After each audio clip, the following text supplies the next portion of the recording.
So our website has what we're doing and when we're doing it, and classes, and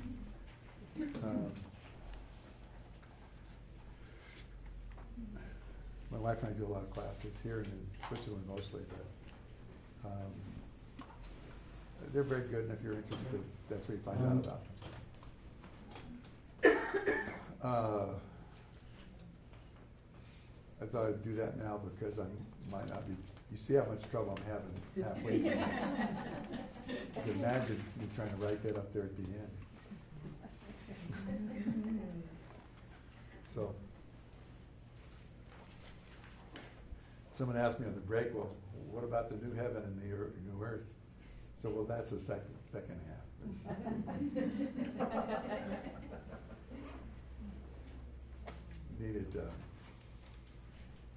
Needed some background material first.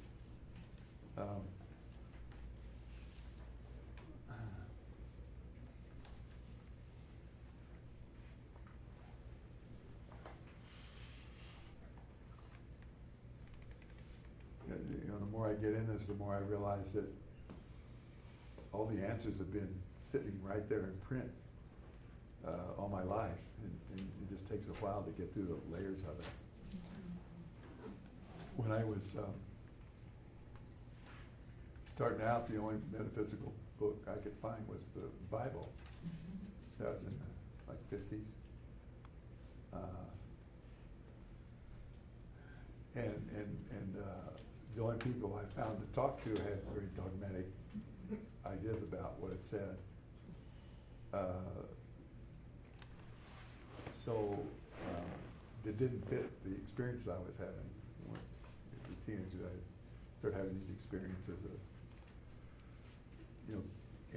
conversations with energy. I'd be reading something and it said, no, this is what it means. Not quite literally like that, but it would take me out on interpretation. And also had the premise that, well, if it's true spiritually, it also can be applied here physically. So there has to be some connection. It can't be just based on belief or some abstraction or some criteria of behavior even. There's some kind of relationship where they both match. So I always looked at it in that way too, which led me to some very nice experiences. That opened up to experiential answers. So,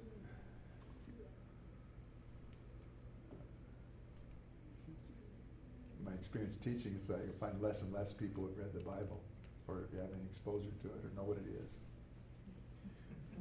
But earlier, so I took what was called a red letter Bible, red letter Testament. Anybody know what that is? A few people do. Oh yeah, they look kind of like me, so maybe. So they had additions. Whoever did this was brilliant, and everything Jesus allegedly said they'd put in red, so you could just skip all the black print. And so each one of these little red vignettes became one of those like this little quote out of the Rig Veda. It's like a little focused statement, and you could unpack that and get the inner meaning.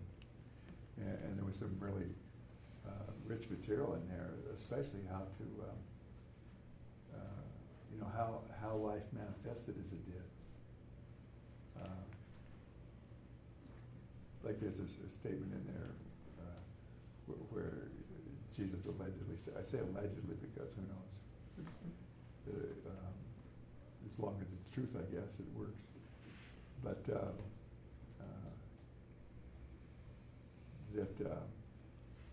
what you tell God in secret is given to you outwardly and openly.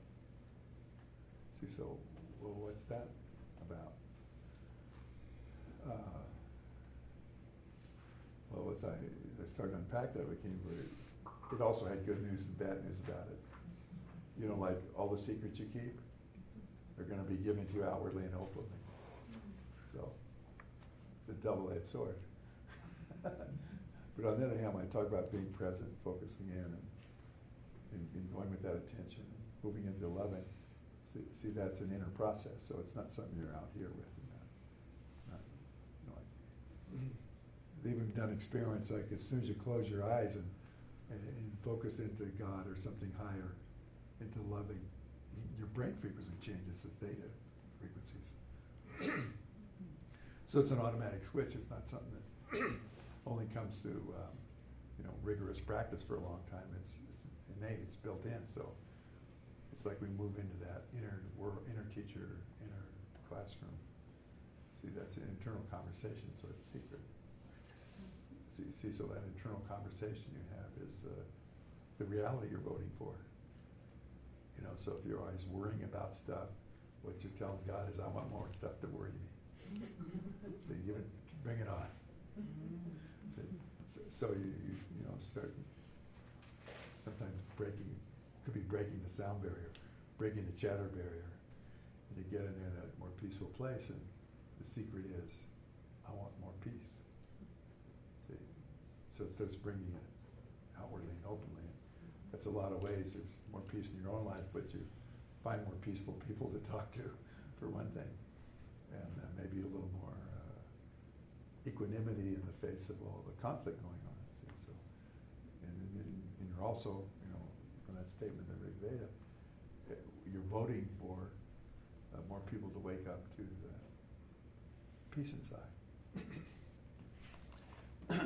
Another thing I found in that statement too was that there is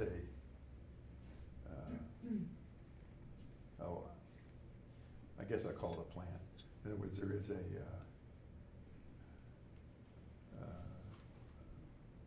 despite all the evidence in the world to the contrary, there is an agenda spiritually to resolve that into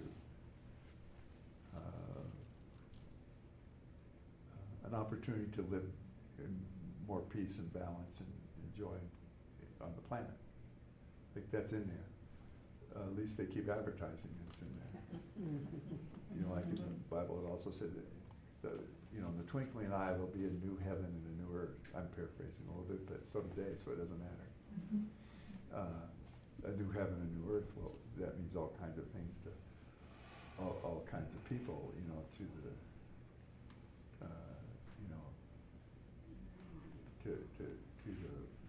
to Dash, it means something very different than you might have in mind. A new heaven and new earth. They see it going to some kind of authoritarian, brutally enforced rule for life that we wouldn't really want to participate in. But so the impulse is there, and wherever people are configured into themselves, like locked into themselves, whatever cosmology they're using, that impulse starts to activate that. So some of the activation is to clear something. But just like in the world consciousness, in the collective, the same thing has to happen that happens inside of you. See, when you start waking up more, restoring yourself to your own soulness, it's going to start pushing to the surface things you didn't even believe you owned in order for you to reevaluate and to change them. And some of them are, you just catch on to inside, and some of them are catastrophes in your life or illnesses. And see, all these are that surfacing to resolve. And so that's the dynamic of that, or the physics of that. And then so in the world, the same thing's occurring in the collective. So a lot of these things that seem to be stirring things up and taking a part of that underneath them is that evolutionary impulse to bring the outer to more reflection of the inner loving. Well, so back to the secret. So one of the ways, the way this appears to me is this, well, this insight came in an inner experience that, there's what seems to be, like you look at the news and what seems to be, but there's this parallel thing going on that has to do with,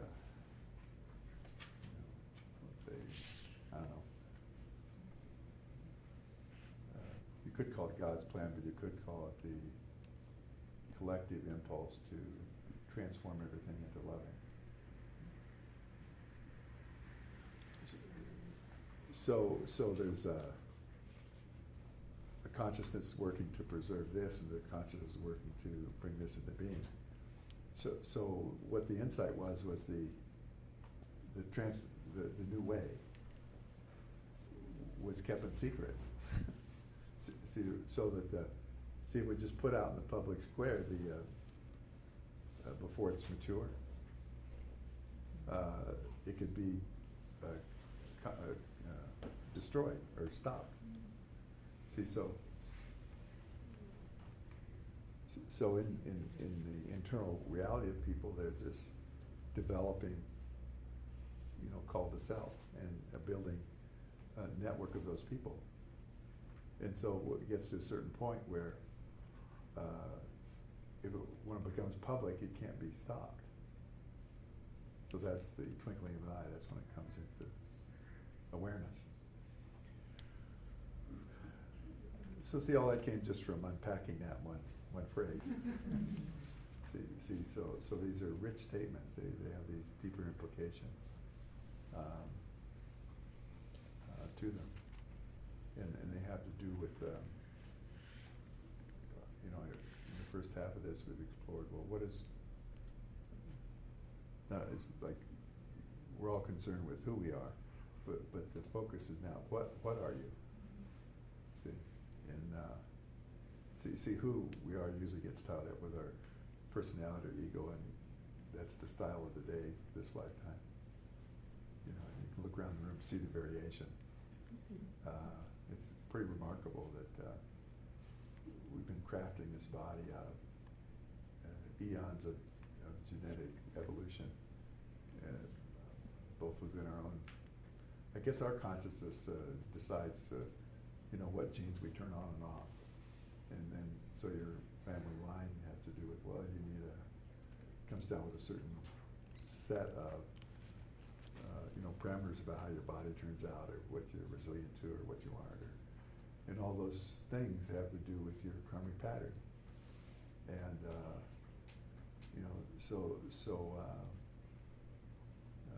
when we talk about,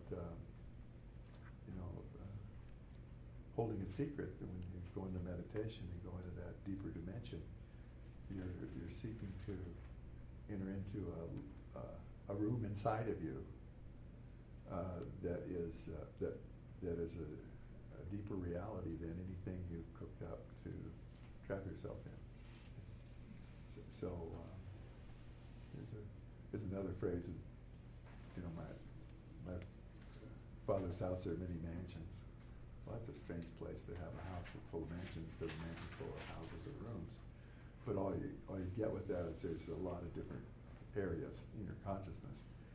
And so when you're hanging out in a lost small place, instead of trying to fix that, fight that, judge that, just leave it be and put a loving there, and then go look for the other room that's connected. See, then you find the room is connected, and you get used to hanging out there. And that starts influencing how your houses are arranged. And see, then that starts changing the position of this smallest room onto the periphery. So it's a simple matter of, see, as soon as you think you're bad and off and create those beliefs like you're unlovable or incapable, that's giving yourself wrong information. See, the issues are not the problem. Again, it's your relationship with the issue. So you bring loving to those issues. At the same time, you want to wake up to the one that brings the love, and that's what tips the scale. See? So all this is an internal process.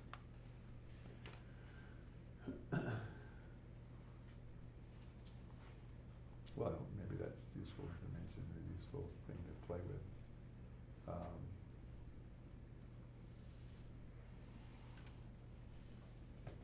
So just changing rooms, just a second.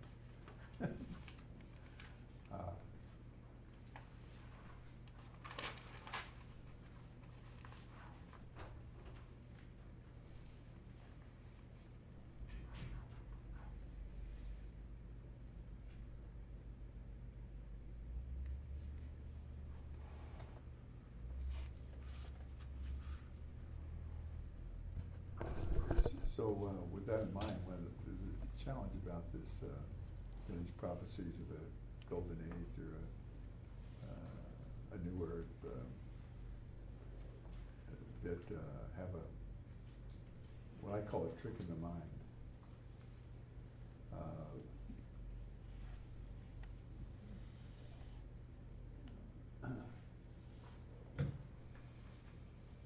And make us prone to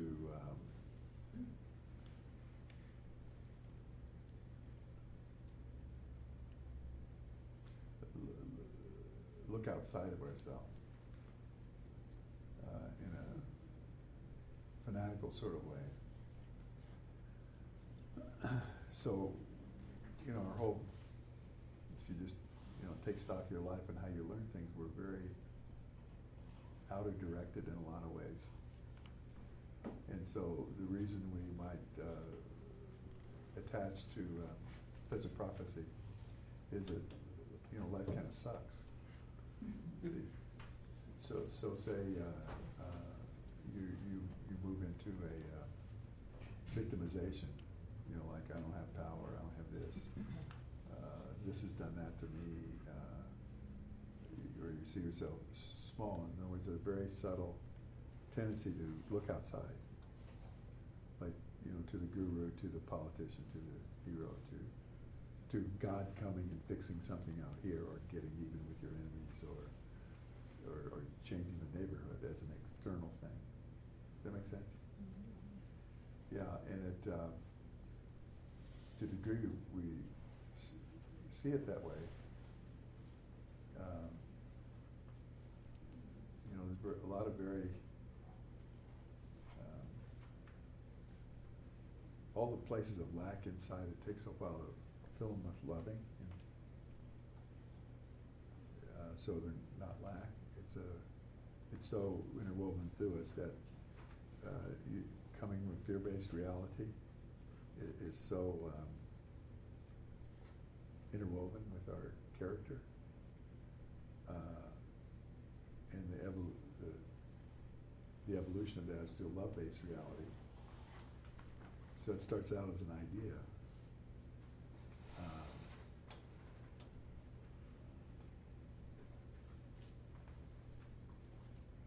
And then the practicality of that. See, it says, oh, well, what's a, it makes, fear-based reality is bad and love-based reality is good. So that's setting yourself up for defeat, to lose.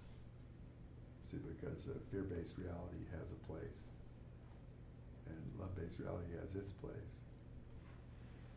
So the fear-based reality has to do with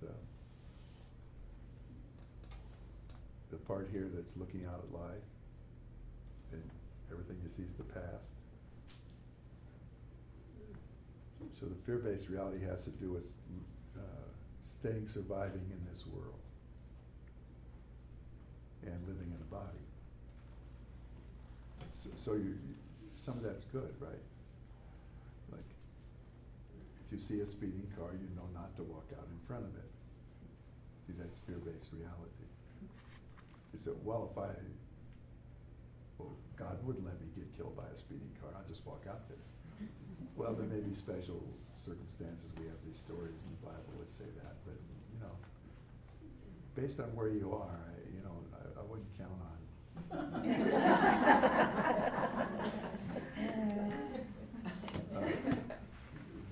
the hungry lion not eating you if you step into the arena with it. See, if that's not your particular expression this lifetime, I would not go in the cage with the hungry lion that has been abused all of its life by people, because it might try to take care of two issues at once. Revenge and hunger. So there's a certain fear base. Like, well, until you've actually levitated, I wouldn't step off the cliff. Common sense. So we're not turning against fear-based reality. You know, say, well, if I say, you know, how I really feel or believe in this crowd, chances are they'll turn and attack me. Well, so what's the, you know, maybe I have to consider, you know, when's the right time and place? Like, pick my battles. See? Or evolve inside so that I can be present in a way where the reactions, I'll stay in my peace. So we're testing it all the time. You talk to somebody, you push a button and they attack you. Or they push one of your buttons and attack you. This is all very kind, helpful behavior to help you wake up to that unfinished business. See? So we do evolve, especially on the psychological level, of where we'll take more chances and say what we believe and say what's congruent to us. And increasingly find that when you're congruent in your speech with what's in your heart, you're a transformative force. See? So there's these two evolve together. See what I'm saying? So you don't like make them opposites. They evolve together in a common sense way. Does that make sense? Yeah.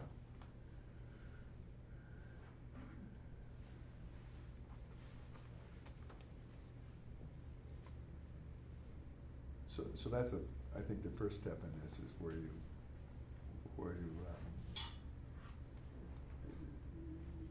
you don't create fantasy expectations about what this new heaven or earth means.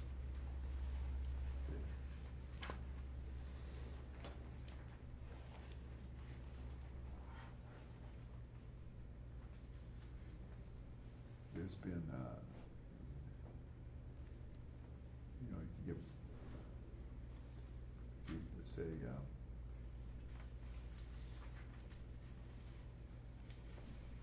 I was trying to think of the guy's name that wrote the Atman Project. Anybody? What? Wilbur, yeah. He had an idea that, I think his wife had cancer. And he had this idea that his metaphysical wisdom could like not heal this. Well, it didn't. So it totally crushed him. So that's an example of that, you know, putting it out there. It's like into the phenomenon, is it really about like what is really the healing? See, when you take it from when you take something from the viewpoint of the soul and its progression and its path in life, you have to have a pretty deep wisdom to tell whether this cancer is to wake them up or complete a karma by killing them, like resolve something through killing them.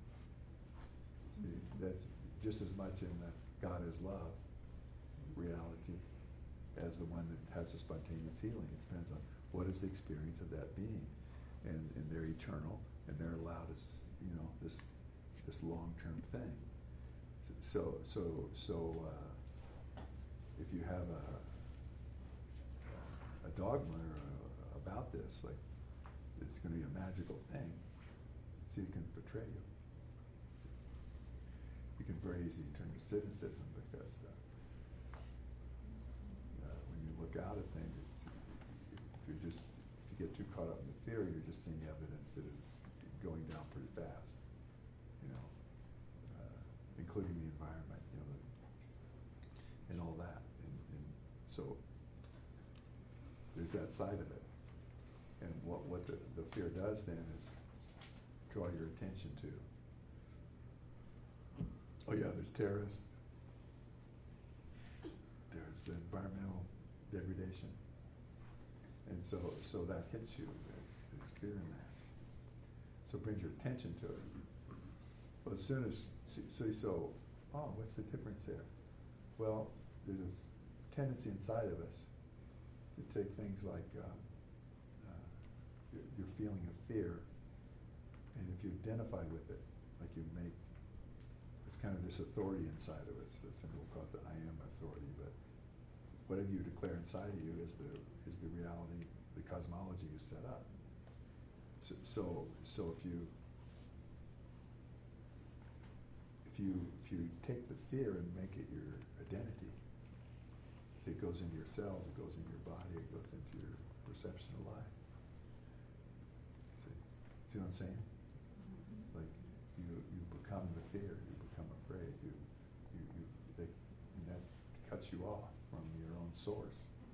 So you feel abandoned and alone, and can prove it. See, and so you, when that's the case, you either you either try to manipulate others to make you safe, and that's either through you put yourself under them, or you try to put them under you. See, and draw what you need from what you build up in the world, and there's a degree at which that works, but it doesn't solve this deeper thing about being safe. Well, there's a very simple way to deal with that, and that's practice. Treating your feelings as information. See, both the fear ones and the intoxicating ones. See, like somebody might present a great vision of the new heaven and new earth, and you get all excited about that.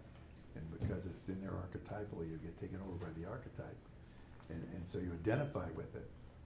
See, well, that you made the feelings your identity. And so that blocks the process of this change. In which it stops it at the fantasy version of the manipulation version.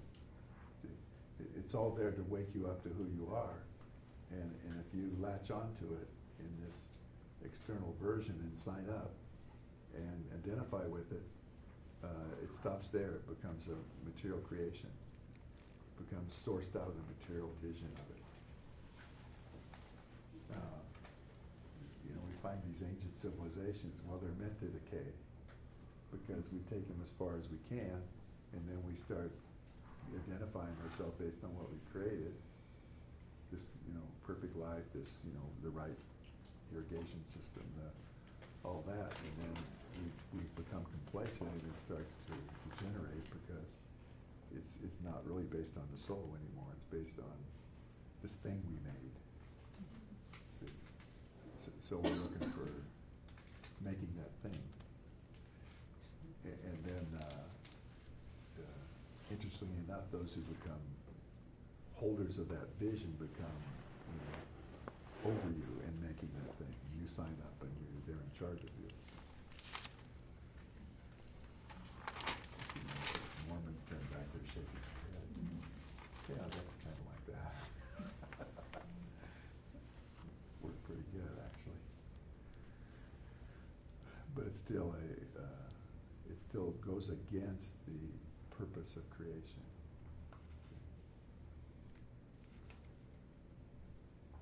Let me see what else I can say about this. Does that bring any questions to mind from anybody so far? Because it's such a subtle thing. I want to track it with people. Yeah. Where does law of attraction come into this?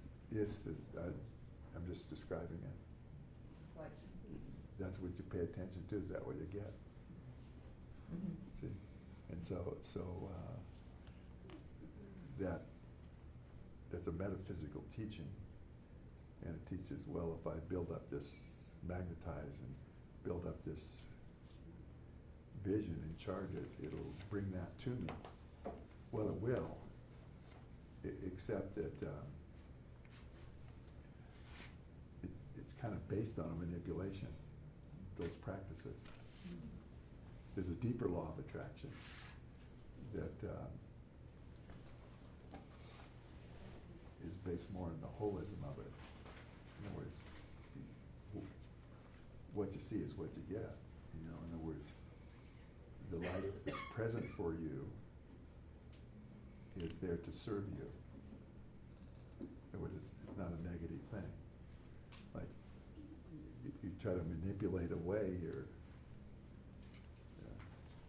bad neighborhood or whatever.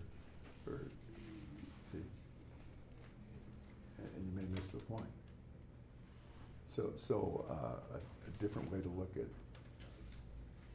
the law of attraction is there's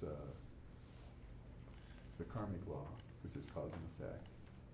You break it, you buy it. See? And then there's grace. You wake up to the purpose for your involvement in the first place, and it's resolved through loving. So the karmic path is you keep having every possible experience till you catch on. And the problem with that is the more you get wrapped up in this, the more you make. So with when you deal with, so the law of attraction is actually a karmic law. See, so you can change this to some extent by developing a positive attitude and paying attention to your loving and living that way, and it has a certain impact. Okay, so it's a step in a certain direction. What I'm suggesting here is the more you look at everything as an opportunity to transform yourself into loving, there's a deeper attraction begins. And that's the love that you are attracts the love that you are.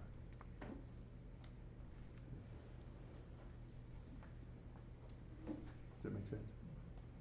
Yeah. So when a lot of people teach the law of attraction, it stops at a mental principle.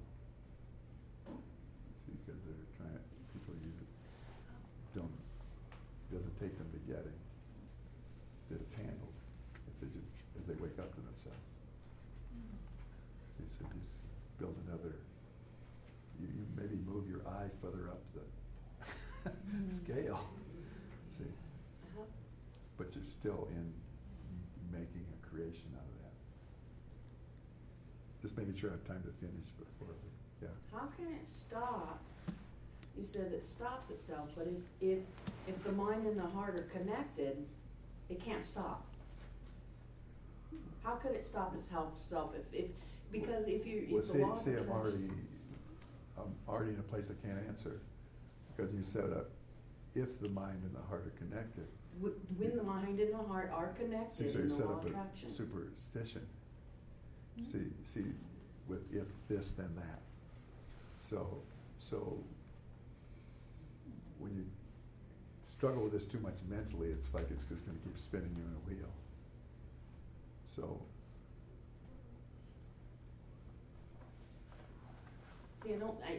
I'm not struggling with it. What it is, it's a law of attraction. So you put out that and you love, and you're coming from a soul-based place of love and centered in love. And if your heart and your mind are Okay. aligned, Yeah. That's a nice theory. See, so you say, well, if I'm coming from this, I used to have a brother that would want stuff of mine. And he'd get very angry when I wouldn't give it to him. He said, but I ask you nicely. See, he'd get really disturbed, see. It's that kind of thing. So you're out exploring that theory you have, and it turns out to not work. Well, that's just feedback that you're not in your loving. That you didn't come from your loving. You came from some kind of lack and you were trying to manipulate the situation. So you say, okay, pause. Let me go find this lack so I can reunite with my orphan and bring some loving in there. And then when I clear up that lack, I'll give it another go. See, so that's you put your finger right on the challenge here. So somebody said, well, I came from my loving. Why didn't it turn out that? And they go cynical. The law of attraction's nuts. See, no, it was working perfectly. It's just that it is the law of attraction. What was attracting also is this lack you have, this unfinished business, and the victimization you're trying to avoid. It went into the formula also. And so you got exactly the results that you are, not what you think you are. See? So it's self-correcting. So if you don't get loving back, you got some work to do. See? and I agree with that. Yeah. So it's very simple. Yeah. So you don't have to struggle over the I metaphysical understand that. rationale of this. Yeah, I get it. Yeah. So we just have a simple rule. Use everything in your life to transform yourself into love, including when you're doing metaphysics don't work. See, because it's set up to win. See, and if you're not winning, you're winning, because you know that the way you have it organized keeps you in a certain place. So when we polarize with that, and this is good, that's bad, you know, I had a client come in one time and the law of attraction wasn't working, and their dilemma was that her friend kept shaming her because the law of attraction wasn't working. See, so that's sounds like bad stuff. No, it's good stuff. It shows us our craziness, you see. Thank you. Yeah. So the caution is about we take these visions at the level of our consciousness exist. So from my perspective, there is a evolution here, where this the way we experience the world and the way the world is can really take on a different vibration. I'm not sure how that will happen. Maybe it takes a lot of natural disaster to take the negative people off the planet, so they don't weight it down so much. Who knows how this is working, in other words. What we can take care of is what's in our bubble, in our relationship to that. That's where we have the power. So where we have the power is that daily choice. And so I have a mind that just loves to do all the mentalization, but I have a discipline like, well, that's just recreation. That's not going to solve anything. But what I have found is there's a simplicity of conversation that can occur internally between me and God that I can work through. Sometimes an answer comes in that's just it. Sometimes it takes a few years of dialogue to get to the end of whatever that karmic trajectory is. See? So there's always that variable inside that each of us is here working out our creation, and we're responsible. So when you apply a principle like the law of attraction is supposed to do this and that, you may have karma with that law of attraction in which you abused it or misused people with it, or judged yourself in terms of it. And so you have to work through that, see, in order to bring you back into the resonance with it. Now see, there's a point in our conversation where it says there's something resonated inside of you. When the truth of it, you heard the truth of it, it just centered you. So it's a nice little thing about the truth. It'll always center us. If your statement about something, or your discussion or your argument about it didn't center you, it's probably a lie. See, it just got you more worked up. It's probably not the truth for you, because when it's a truth, it'll just resonate with your center, and you'll orient that way. So it's kind of like how to drive a car. See, it takes a certain energetic awareness to tell when you're agitated, when you're peaceful. Well, so getting back to feelings or information, not identity. See, if you just take feelings as the information, you can take the information, find out what it's trying to inform you of. If you identify with it, you own it. And your perception's stuck through that lens. See, the fear is a great help to wake you up, but it's not a good garment to wear. It's not a good identity. I become a fearful person, because that shapes you into all kinds of paranoid and aggressive behavior. So just that simple rule of thumb, say, oh, I just identified with my feelings instead of just having my feelings. Okay? And so you learn to listen to yourself. And so, oh, this doesn't feel right. I don't know why it doesn't feel right yet. It could be something inside of me. It could be I just ran into that energy in the environment and it didn't feel right. Or this choice I was gonna make is not good for me. See? Or it is good for me and there's an unresolved issue inside of me that's advocating for me not to go in a way that's good for me.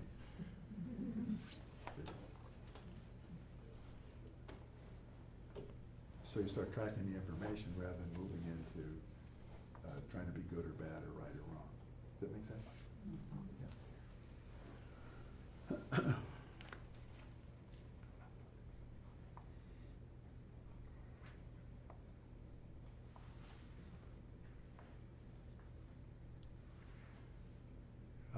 When you do something that's fulfilling, have you noticed that you always feel it inside of you? You never, it's never out there. See, so if you stop with the golden city on the hill, that's not, you stopped too soon.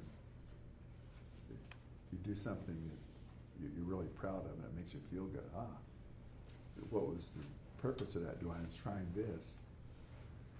Or to say, oh, it worked to have the good feeling inside. So because the good feeling adds to you. See, if you keep, then you go into preservation of this thing that gave you the good feeling, you're gonna be in a fight with someone because somebody's gonna come along and knock your sandcastle over. That makes sense? So keeping that in mind with, this great prophecy is there, new heaven and new earth. And as long as you're outer directed, that's your interpretation, you see? Well, if you just, that's a nice vision, I don't know what plane or what level or what planet it exists on, but there it is, it's exciting for me to think about. Well, if you start looking at some of these ancient scriptures and reading between the lines, even in Islam, it's like the jihad is inside. I've been like burning these cities down, and that's not it. Maybe burn some cities down inside. See, it's an inner process. So this whole world we start out talking about that is reflective. See, it's already in the past. It's reflective. See, so everything out here is to reflect back to you what you need to be conscious of to do the work in here. So the new heaven is inside. So the motivation is towards that. When I say use everything in your life to transform yourself into loving, see, that's an internal statement. So the secret, is this is an internal awakening. First priority. And so as you're living in this world and you keep building your golden age inwardly, you may notice that things change out here for you. First, you may notice that the places you end up going and being are a little more like the golden age than what you read in the papers is happening to somebody else. It's almost like there's two planets. So there's some kind of distinction, some kind of contrast going on. And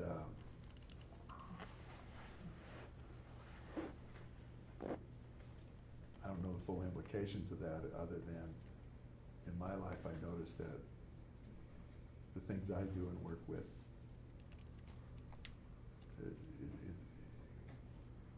it's very different than some of the things I see in the news. So from my perspective, the more I work on this as my first priority, does that mean we don't deal with, donating money, trying to make the peace, responding politically? Not at all. There's this fine distinction inside.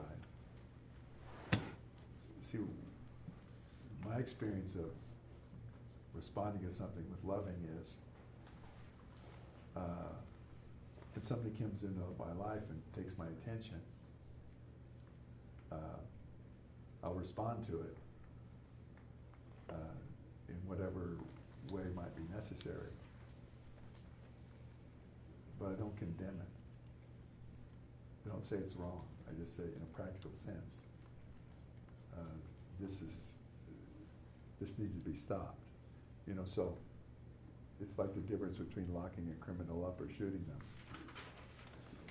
See, it's a long process, and obviously that person needs more containment because of their behavior. And then we start looking at that, notice that, well, it's counterproductive. So maybe some criminals don't need containment, they need a different attitude given them. They need different opportunities to take them in a new direction. See? Well, if you're operating out of fear, you can't think like that. See? That comes from operating out of loving, which allows you to reflect back on your life at a deep enough point where you can see that loving is working in that person's life too, and there's some things that made some distortions here. And so what's it take to begin to mature that energy of loving with that person? So you have to be looking from that deeper place.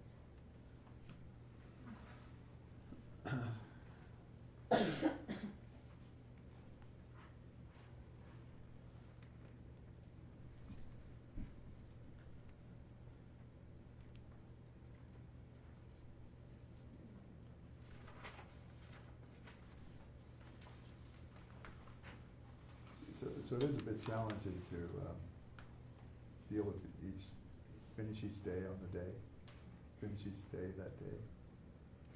It's good practice to entertain though. So whatever's going on in your spiritual practice, there's an invitation to yourself to find a place of loving forgiveness and equanimity where your understanding of your pain and frustration and bad situation is no longer activating based on circumstances or somebody else's behavior. Does that make sense? Yeah.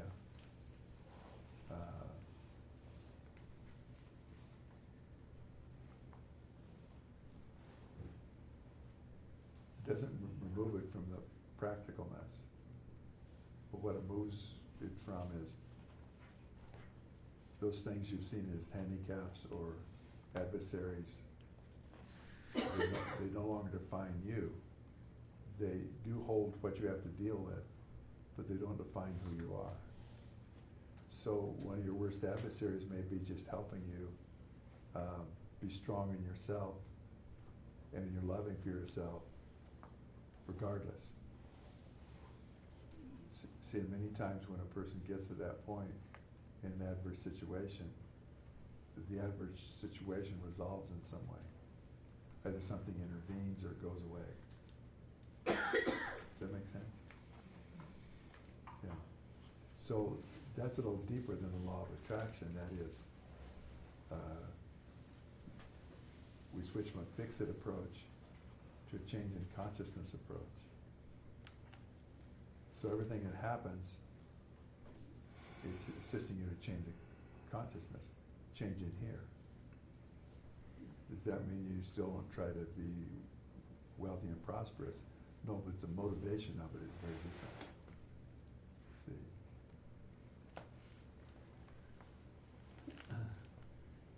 So we're still following this, right? Okay.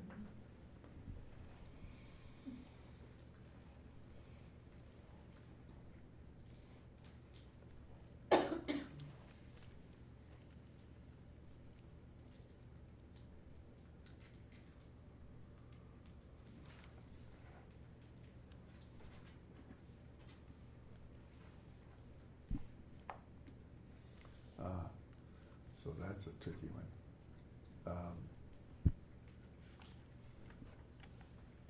how do we tell the difference between fantasizing a new heaven inside and actually incarnating that presence inside of us? See? Because we can all like fantasize it right now. You can use a golden city, you can use a pastoral scene, you can use yourself, seeing yourself in a golden body, and all these things are good. But you can also build up a fantasy of it and escape into the fantasy. See? So how do we bring this in a substance? How do we make this a substance?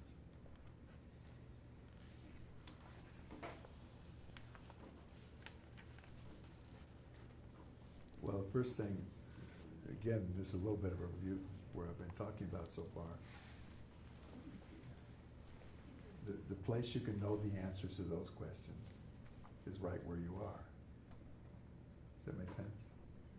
In other words, in this alignment inside where you're in touch with your center, and the presence in your body where you're in touch with the physicalness of it, the feelings of it, the sensations, the shifts, the good feelings, the bad feelings. See, that's like a sensitivity and awareness. See, so when your loving's present, it's not just abstract, it's you feel in your body. Does that make sense? And so the first step's always coming back to that. Often when I start that, I'll feel pains pop up in my body. So, what does that mean? I'm not present? No, it's quite present. It's just that it's having to undo some pain, some restriction.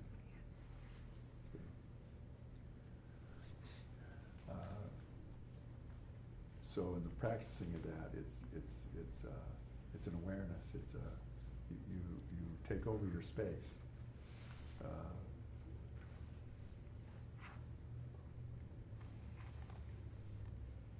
And then within that,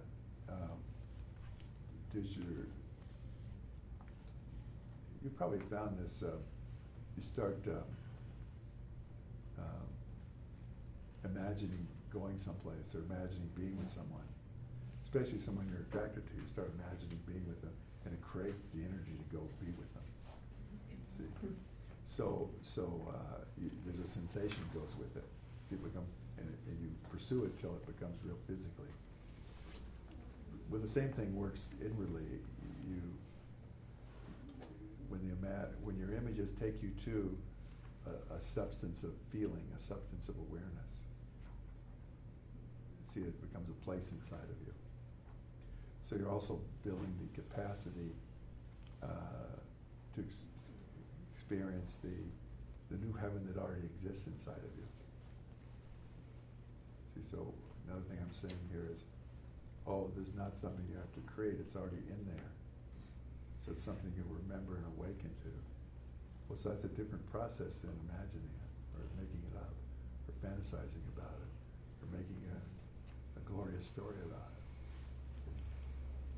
You know, when you read a book that talks about the new age, and it resonates inside, forget the book, go to the resonance inside. It reminded you. It's not like that picture, it's like your picture. See, so you're always inviting and you're always pursuing how that comes about inside of yourself. You know, perhaps your new heaven looks different than the one person next to you. See, it maybe not always, just like all of us are so different, it looks different inside of us.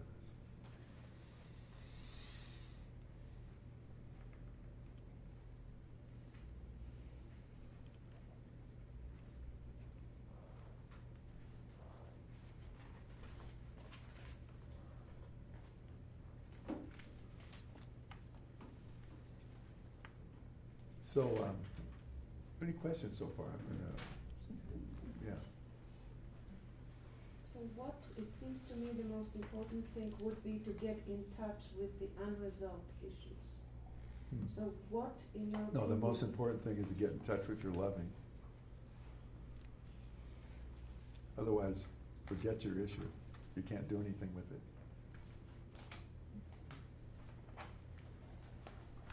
Okay. So, kindness, like gratitude, everything that happens every day, there's gratitude to start with.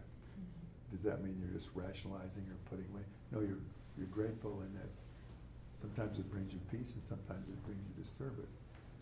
In fact, the disturbance is almost more gratitude because it's making you aware of something is not settled. So loving's the first thing. And then putting that loving into practice, like gratitude. For the way your life is, what you have. See, if you start judging it and putting it into lack, that's, you're complaining. You're saying it shouldn't be there, it's wrong, it's somebody else's fault. Gratitude says, this is bringing me back something I need to wake up to. It may show up in the moment, it may show up next week. But when I keep putting gratitude in the pot, pretty soon I got lots of it. So loving's the first thing. I was thinking of, the other person was talking about the law of attraction, and it's either magnetism or resonance, and Yeah. my sense was that then I could be wrong, that what you're saying is the attraction depends on what's inside us.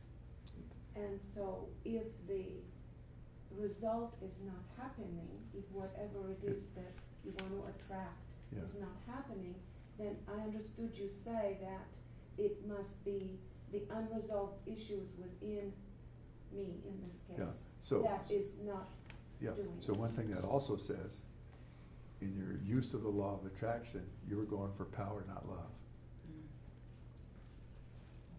Based on results, you were using the law of attraction for power instead of love. So love attracts love, period.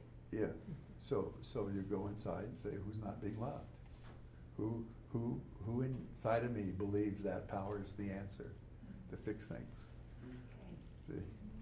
Because power is always a manipulation of yourself or someone else to get what you need. See? And so you have that awareness. You don't even get to judge the awareness. Like if you judge yourself for going after power, that's power. So you don't even get to beat yourself up to solve your problems.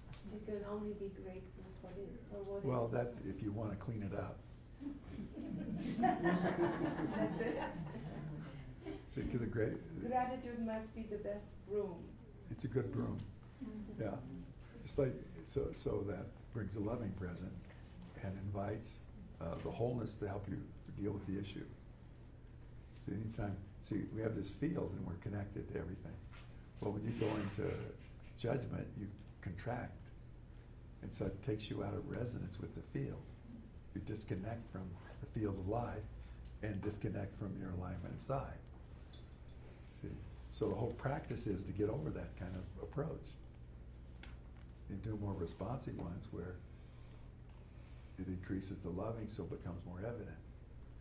So after a while, you do gratitude, and you find yourself making distinctions you didn't used to make. Thank you. See? And so you have to be patient too, and persevere and be kind. Like, so this took me, well, it's taken me 75 years, but I'm catching on.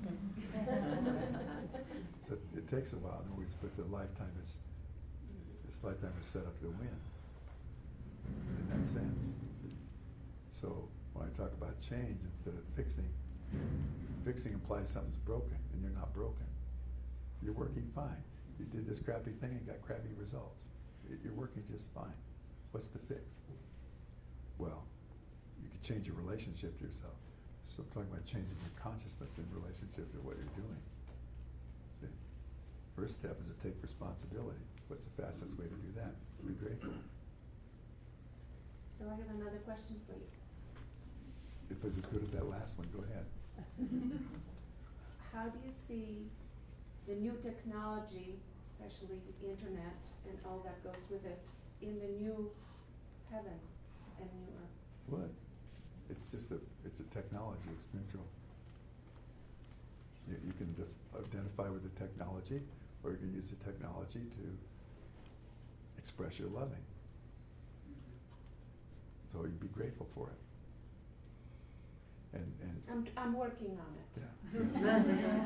Well, if it challenges some old way that you know, like the good old days, like make America great again, well, it's doing fine. Change your relationship to it. So we get set in our ways. See, we get used to doing it a certain way, and then we have to learn a new way. Well, just take a piece of pie you want rather than the whole pie. You know, be grateful for that. So again, though, gratitude's the key. Are you grateful for it? Well, Not at the moment. yeah. No. Why would it even be an issue?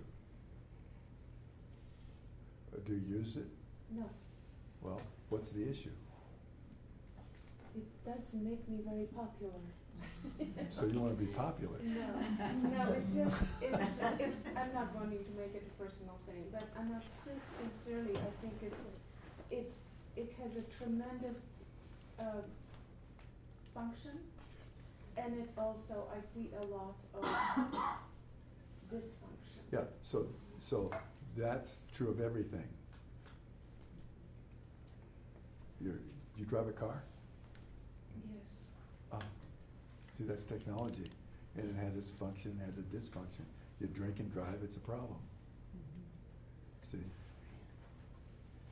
You identify your car with your car, and if you crash it, you feel very bad about yourself. See, everything has that to it. So in terms of you say, well, I can manage this pretty well in my life the way it is without the technology. So I'll be grateful for me not using technology. See, and I'll take whatever this is that wants me to judge other people for their technology and see why I need to judge them.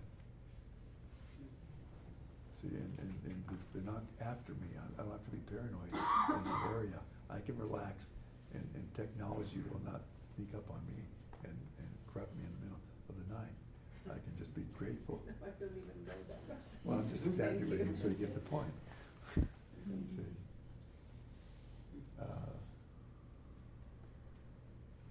There was this,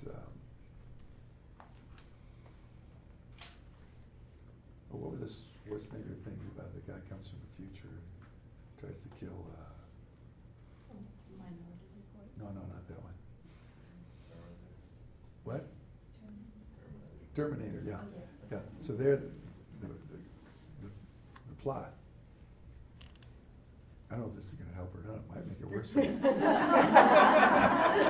don't even know what you're talking about. Yeah. So Well, I'm saying. So these Terminator movies, see, we're about, we evolved, and we developed this technology that we kind of gave our power away to, because it handled everything so well, and then it took over. And then the technology, it developed a self-consciousness, and then wanted to come back in time and kill off any possibility, and we just wanted to kill off the humans. See, so the technology took over because we gave our power away to it. See, so also, one thing to be aware of is when you feel things inside, check and see, is this feeling point to something inside of me, or is it point to something inside of humanity, or inside the collective? See, am I picking up humanity's worry, or am I picking up a real concern in the evolution of this, or is it just me and something I have to clear up inside of me? See, because what I just described is a dramatization out of something in the unconscious that is a fear of people and maybe a real concern. So your feeling could even not be yours. So when I talk about don't identify with your feelings, see, this may not even be your viewpoint. So you may be picking up on something that's a real concern in the evolution of humanity. That's what I'm concerned. Yeah. So then you treat it different. You treat it with care. You treat it as being in your loving and looking at that. And I'll bring it up. period. For the highest good. See, then the wholeness can take care of it. See? Or you and your wholeness can take care of it. And then you might even forgive yourself and apologize for any time in your incarnations when you thought that stuff was a good idea. Or you use technology to coerce and control people. So you don't know what's in your karmic history. So I just go radical and do all that work with it. See, I just forgive myself for trying to control people with technology. And so why would I do that? Just because I saw it in the culture. Because I figure if it's in reality, I had something to do with it. Because of this thing I read from the Rig Veda, it's all reflective and all interrelated. So if it exists, I must have participated. If it exists, I'm still participating. So that goes on your prayer calendar and your affirmation inside that if ever I thought that was a good idea, forgive myself. Place. So that's the unresolved issue inside me. Yeah, taking your prayer a little deeper. Taking your recognition of what you are a little bigger. See? And respecting your own concern as maybe having some roots in a bigger issue for you than just what seems like this lifetime in this place. See? You go from what you are. You go from who you are to what you are. Say, oh, I must have bigger impact. So let me up my game and be more radical in my forgiveness. Thank you. Yeah. So. One more question? Sorry. Okay, you have the floor. Thank you. So I have a question about, like, I'm in a place where I'm trying to collaborate with the future, or kind of like, what is my future and like being in alignment with it. It can't be in line with your future. Because it's. In the future. You'd be in line with your present. Okay, being in line with my present. Yeah. And your future take care of itself. So, like with the idea of law of attraction, you talked about the manipulation, and I totally see myself doing that. And Yeah, letting let's go. stop doing that then. So, the whole idea of non-attachment, of just being present and not attached, just like trusting. See, I'm not sure presence is non-attachment. It's got something to do with it, but I'm not sure it's really non-attachment. It's a deeper attachment. In the sense of, not identifying with your feelings, it's non-attachment. In the sense of moving from resolving through change of consciousness in contrast to trying to fix it. See, it's like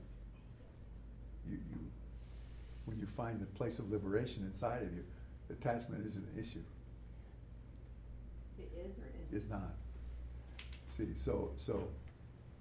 Because I'm connected to someone. Well, not because of anything. Because it disappears. It's no longer cause and effect. It just is. See, so that place inside of you, so in the hidden plot to your drama is to arrive at this place inside. It's a room you haven't been in yet, where you really do feel the goodness and the love and the peace as permeating everything as a state of being in existence. In and of itself. You touched into that just then, didn't you? Yeah. Your problem is you start comparing it to other things and trying to get it to fix other things. Yeah. No, it's whole in itself. And so you go there to worship. And you close the door behind you and you keep that a secret inside, and you don't tell the rascally one about what you're doing. So you just let her go play whatever she wants to play. Martyr, confused, like whatever she wants to do, go inside and keep it a secret. And you keep building that relationship with yourself. See? And it starts permeating at that level. At the small, it sees a deep level. It permeates everything. And it'll kind of sneak out there and permeate everything until it's too late for your negativity. It's surrounded before it has a chance. It's like I found my reference point now. Okay, good. Thanks. See, this is one of the things that demonstrates something that's very exciting to me. See, it's when we come together in a certain rapport, it's like we connect, and we start traveling inside together. See, and at some point we're traveling like that, and then we start traveling just like that. See, at that level, something bigger awakens, and you get it inside of you. See, and it wasn't an intellectual conversation. It was a tracking dialogue, and the transformation can work through that. See, and you were very responsive to that. So you're actually doing better than you thought you were, from my perspective, in terms of this approach, the approach of loving first. The loving will, God's will, love will have its way. See, when you get to that place where you already know that is true, you just watch how love does it. Some days it's bumpy and crazy and wild. Some days it's really exciting in a different way, a joyous way. Sometimes it hurts a lot, but that's the plot. That's the subterfuge, is that loving having its way. So just learn how loving has its way, because it never fights anything, never puts anything against anything. See, that's the secret of why it stays whole and allows us to mess with it so much. Okay. Anything else? I got to move to a closing here. I want to finish with a meditation. Don't want anybody to be late for lunch.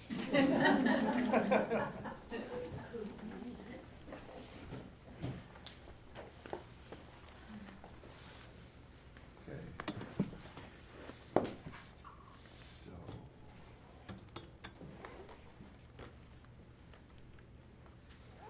So just settling your space.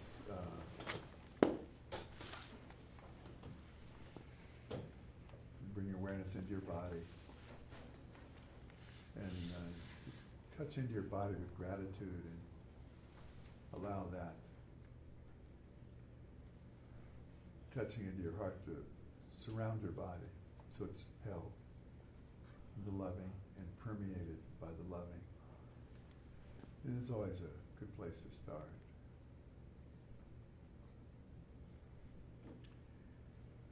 And the power of that is that it allows us to very easily ask or request the presence of the greatest and deepest unconditional love or spirit or holiness or God to be present with us consciously. So that's the next thing we do inside.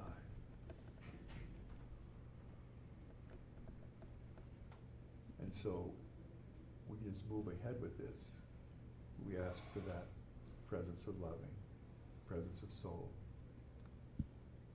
for the highest good. Because whatever it moves into, we want that to serve the purpose of us evolving to our wholeness and assisting others to do so.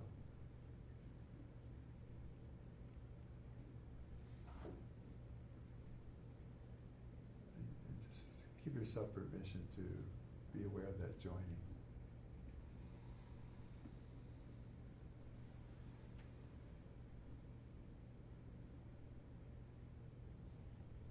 As that presence connects inside of us.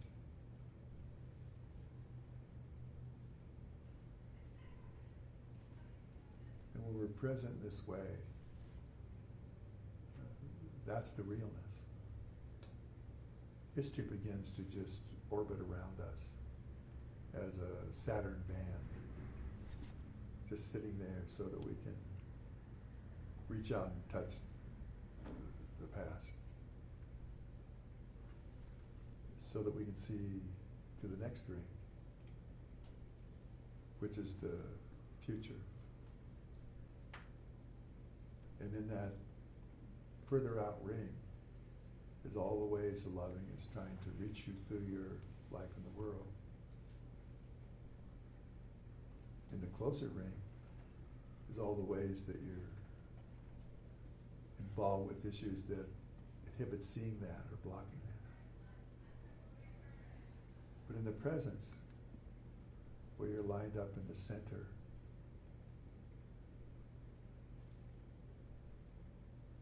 you just touch the ring of the unresolved with your loving and bless it. You may have phenomena that relates to that.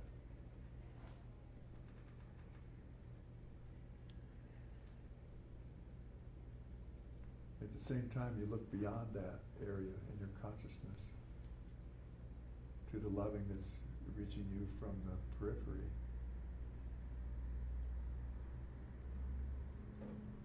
Enfolding the unresolved issues.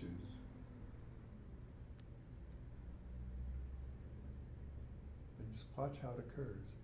Nothing to make happen. Nothing to do.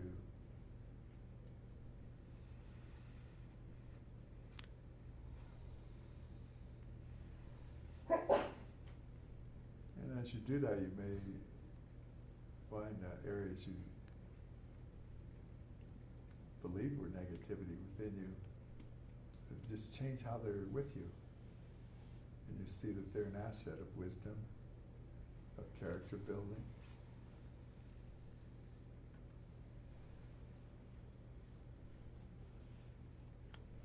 And as you're present in your body, there's no fear. You allow your physical body to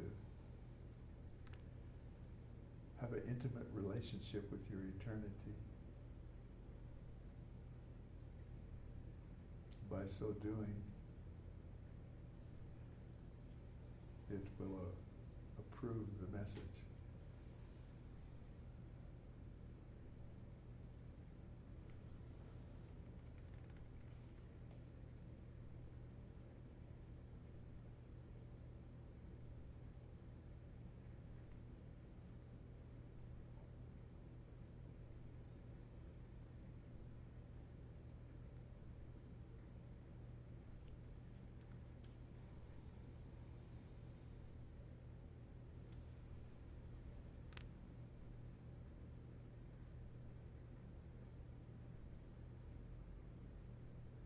To the capacity each of us can encompass this.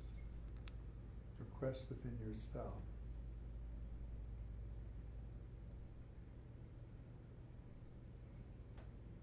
A vision of yourself inwardly. A look into what you are really.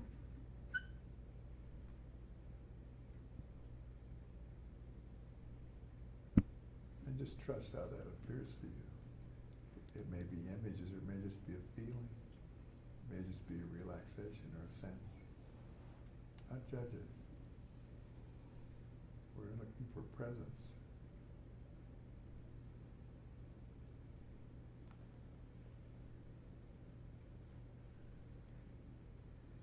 If you like, just take a deep breath and then relax into that request.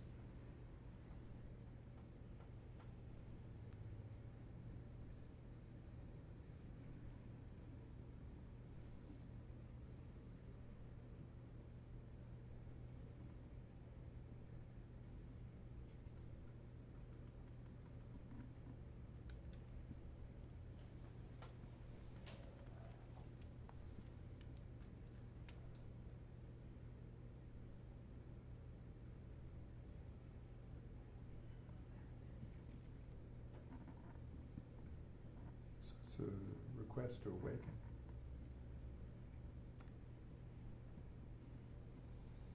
To remember the holy city within you in which your soul resides.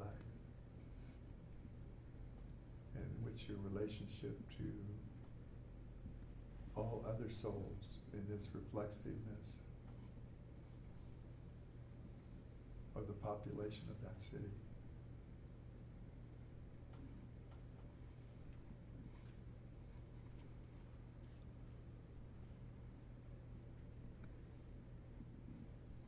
And that becomes a frequency within the presence.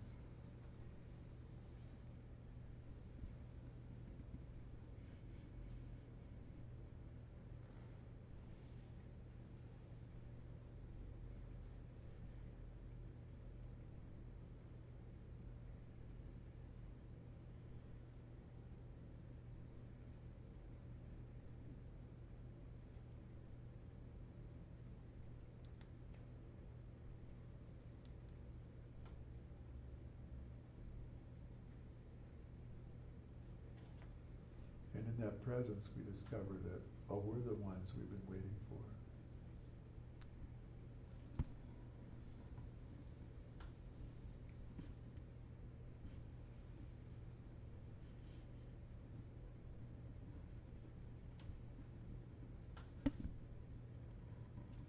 It's a new heaven within you because it is always new. Each breath, each moment, it's a movement.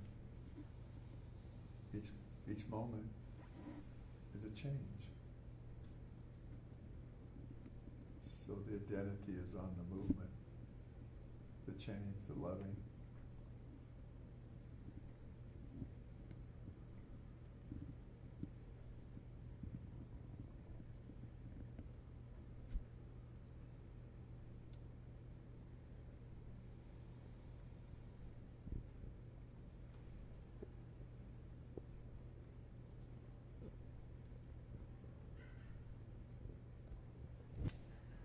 That becomes your reflexive exchange within yourself, within the soul of all, within the soul of each sentient being.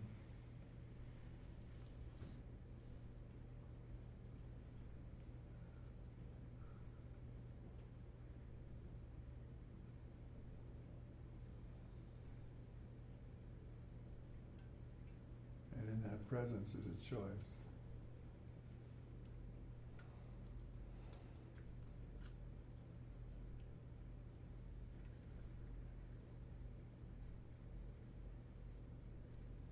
My participation in the world, in all of its simple ways, is to embody this on the planet, so that each situation and circumstances is met with this presence.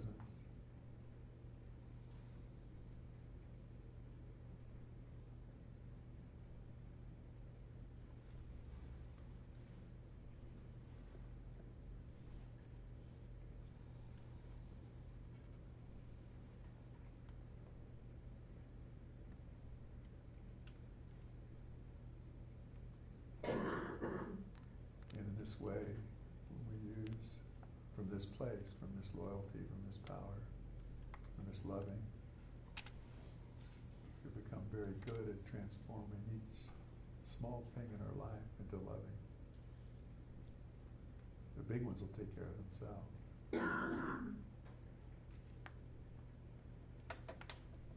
And as we do that, this is crucial, it allows the transforming of the planet into loving to take place. In other words, the transformation of the planet is already in place. And your relationship to yourself and your relationship to life and others is the trigger.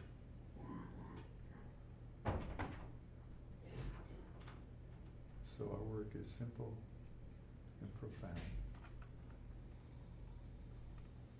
As we embody the vision within us,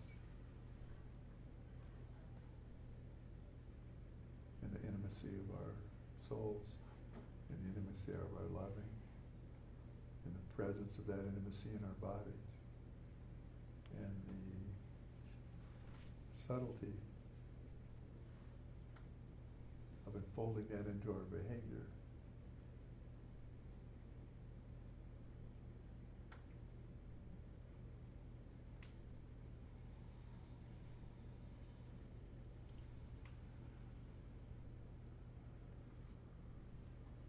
The lens of perception turns.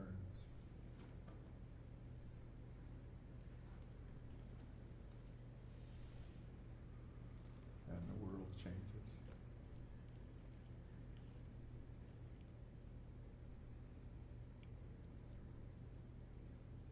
So sense into the band around you that is that future shaping the present.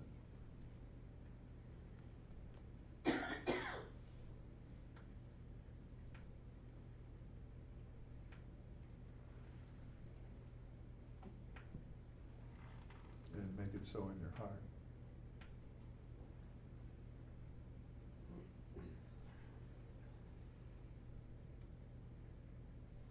hold to it. In the loyalty of your mind to the loving.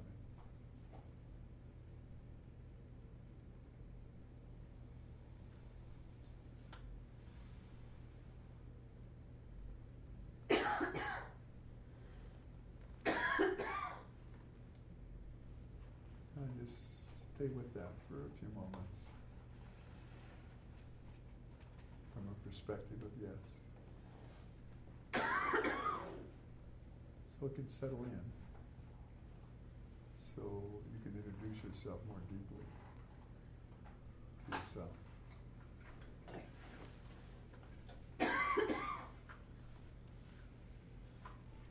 And your place in this changing time.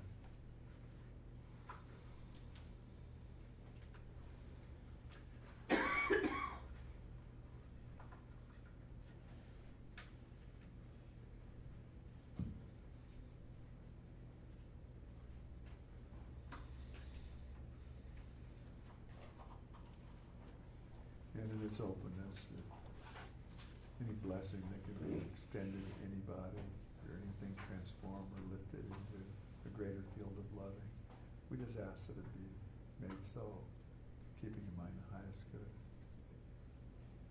So just receive whatever might be present for you right now.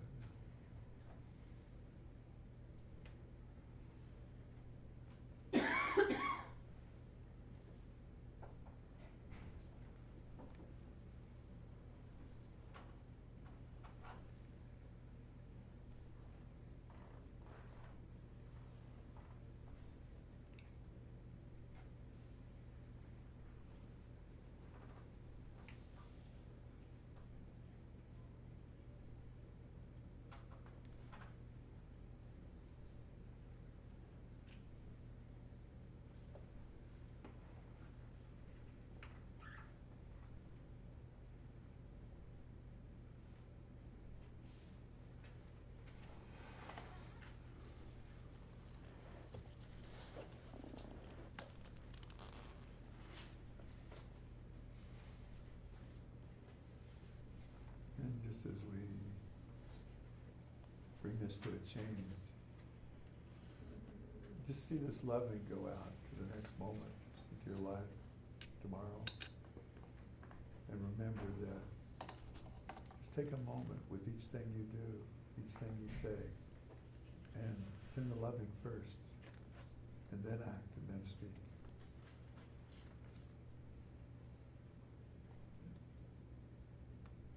And in the results of the return, engage that with gratitude and reflection.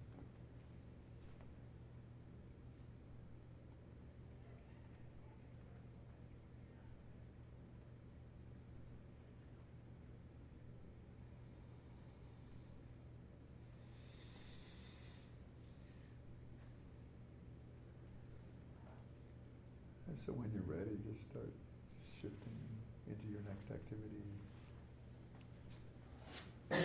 Take your time. There's other people who might be a bit slower, shifting their direction. And thank you so much for this